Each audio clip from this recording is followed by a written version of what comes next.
ರಾಜ್ಯದ ಮುಖ್ಯಮಂತ್ರಿ ಡಿಕೆ ಶಿವಕುಮಾರ್ ಮತ್ತು ಎಚ್.ಡಿ. ಕುಮಾರಸ್ವಾಮಿ ನಡುವೆ ಟೌನ್ಶಿಪ್ ಜಟಾಪಟಿ ಮುಂದುವರಿತಾ ಇದೆ.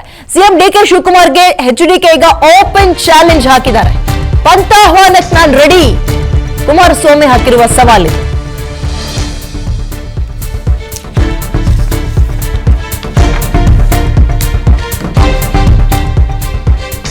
ರೈತರ ಸಮ್ಮುಖದಲ್ಲೇ ಬೈರಮಂಗಲಕ್ಕೆ ಹೋಗೋಣ, ಡಿಕೆ ಶಿವಕುಮಾರ್ ಪಂಥಾಹ್ವಾನಕ್ಕೆ ನಾನು ರೆಡಿ ಇದ್ದೀನಿ ಅಂತ ಕುಮಾರಸ್ವಾಮಿ ಇದೀಗ ಚಾಲೆಂಜ್ ಅಕ್ಸೆಪ್ಟೆಡ್ ಅಂತ ಇದ್ದಾರೆ.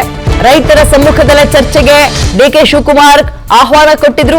ಡಿಕೆ ಶಿವಕುಮಾರ್ ಆಹ್ವಾನವನ್ನ ಕುಮಾರಸ್ವಾಮಿ ನಾನು ರೆಡಿ ಅಂತ ಒಪ್ಕೊಳ್ತಾ ಇದ್ದಾರೆ.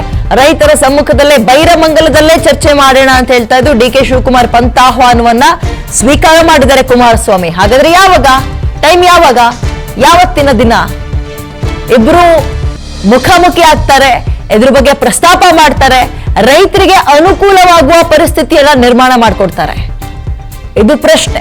ಅಥವಾ ಕೇವಲ ಇದು ಗಾಳಿಯಲ್ಲಿ ಗುಂಡು ಹಾರಿಸೋ ರೀತಿ ಬನ್ನಿ ನೋಡೋಣ ಮಾತಾಡೋಣ ಅಂತ ಇವ್ರು ಅನ್ನೋದು, ಬರ್ತೀವಿ ನಡೀರಿ ನೋಡೋಣ ಅಂತ ಇವ್ರು ಅನ್ನೋದು ಮುಗ್ದು ಹೋಗ್ಬಿಡುತ್ತಾ? ಅಥವಾ ನಿಜಕ್ಕೂ ಇಬ್ರು ವೇದಿಕೆಗೆ ಸಿದ್ಧ, ನಾವು ವೇದಿಕೆ ರೆಡಿ ಆದ್ರೆ ನಾವು ಸಿದ್ಧ ಅಂತ ಹೇಳ್ತಾರ? ಬೈರಮಂಗಲಕ್ಕಾಗ್ಲಿಲ್ಲ ಅಂದ್ರೆ ಬನ್ನಿ ಬೆಂಗಳೂರಿನಲ್ಲೇ ಮಾತಾಡಿ, PNS ವಿಸ್ತಾರವೇ ಅದಕ್ಕೆ ಅವಕಾಶ ಮಾಡಿಕೊಡುತ್ತೆ, ಜಾಗವನ್ನು ರೆಡಿ ಮಾಡಿ ಕೊಡ್ತಾರೆ. ಅಥವಾ ಎಲ್ಲಾ ಮಾಧ್ಯಮ ಮಿತ್ರರೊಂದಿಗೆ ಬೇಕಾದ್ರೆ ನೀವು ಮಾತಾಡಿ, ರೈತರನ್ನ ಕರೆಸ್ತೀವಿ ನಾವೇ ಬೇಕಾದ್ರೆ. ಬಿಡದಿ ಟೌನ್ಶಿಪ್ ವಿಚಾರ ರಾಜಕೀಯ ತಿರುವನ್ನ ಪಡೆದುಕೊಂಡಿದೆ. ನಾವು ಕೊಡಲ್ಲ ಅಂತ ಇದ್ದಾರೆ, ಕಣ್ಣೀರು ಹಾಕ್ತಾ ಇದ್ದಾರೆ, ಹಿಡಿ ಶಾಪ ಹಾಕ್ತಾ ಇದ್ದಾರೆ, ಬೈತಾ ಇದ್ದಾರೆ. ನಿಮ್ಮನ್ನ ಗೆಲ್ಸಿದಕ್ಕೆ ಇದನ್ನ ನೀವು ಕೊಡ್ತಾರ ಉಡುಗೊರೆ ಅಂತ ಕೇಳ್ತಾ ಇದ್ದಾರೆ. ನನ್ನ ಇಡೀ ದಿನ PNS ವಿಸ್ತಾರ ಬಿಡದಿಯಲ್ಲೇ ಬೀಡು ಬಿಟ್ಟಿತ್ತು. ಒಬ್ಬೊಬ್ರದ್ದು ಒಂದೊಂದು ರೀತಿಯ ಗೋಳು. ಆರಂಭ ಅವ್ರು ಮಾಡಿರ್ಬೋದು, ನಾವು ಮುಂದುವರಿಸ್ತೀವಿ ಅನ್ನುವ ಪಣ ನೀವ್ಯಾಕೆ ತೊಟ್ಟಿದ್ದೀರಿ ಅಂತ ಕೇಳ್ತಾರೆ.